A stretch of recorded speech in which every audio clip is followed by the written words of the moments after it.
انس بن مالک رضی اللہ تعالیٰ عنہ کہتے ہیں کہ اللہ کے رسول صلی اللہ علیہ وسلم نے فرمایا من نسیا صلاۃً فلیصلیھا اذا ذکرھا، جو آدمی نماز کو بھول جائے اسے چاہیے کہ وہ نماز اسی وقت پڑھ لے جب اسے یاد آئے، فوراً اسی وقت نماز پڑھ لے، چاہے سورج نکل رہا ہو چاہے سورج ڈوب رہا ہو۔ فرض نماز کے لیے سورج کے ڈوبنے یا سورج کے نکلنے کا انتظار نہیں کرے گا۔ معلوم کیا ہوا کہ منہی اوقات میں جن نمازوں سے روکا گیا ہے وہ عام نفلی نماز ہیں، فرض نماز اس میں شامل نہیں ہے۔ فرض نماز کو آدمی فوراً پڑھ لے گا، بلکہ منہی اوقات 3 ہیں۔ منہی اوقات کیا ہے؟ 3 ہیں۔ بعض لوگوں نے اس کو 5 شمار کیا ہے۔ 5 شمار کیسے کیا ہے؟ فجر کے بعد اور سورج نکلتے وقت، بالکل دوپہر کے وقت جب کسی چیز کا سایہ نہ ہو، عصر کے بعد اور سورج کے غروب ہوتے وقت، یہ 5 ہو گئے۔ اسی کو 3 شمار بعض لوگوں نے کیا ہے، وہ کیسے؟ فجر کے بعد سے لے کر کے سورج کے نکلنے تک، دوپہر کے وقت جب ہر چیز کا سایہ ختم ہو جائے، ٹھیک، اور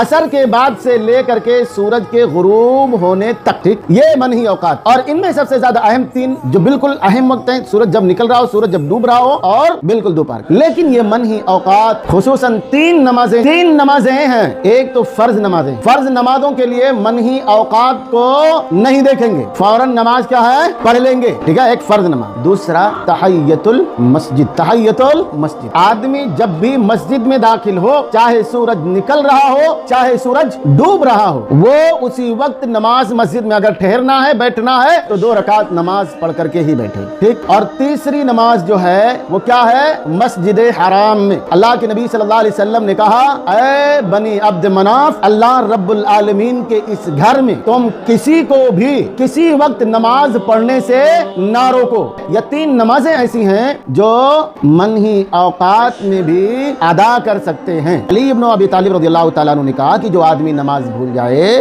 جب اسے یاد آئے تو نماز پڑھ لے گا، چاہے وہ نماز کے وقت میں ہو یا نماز کا وقت نہ ہو۔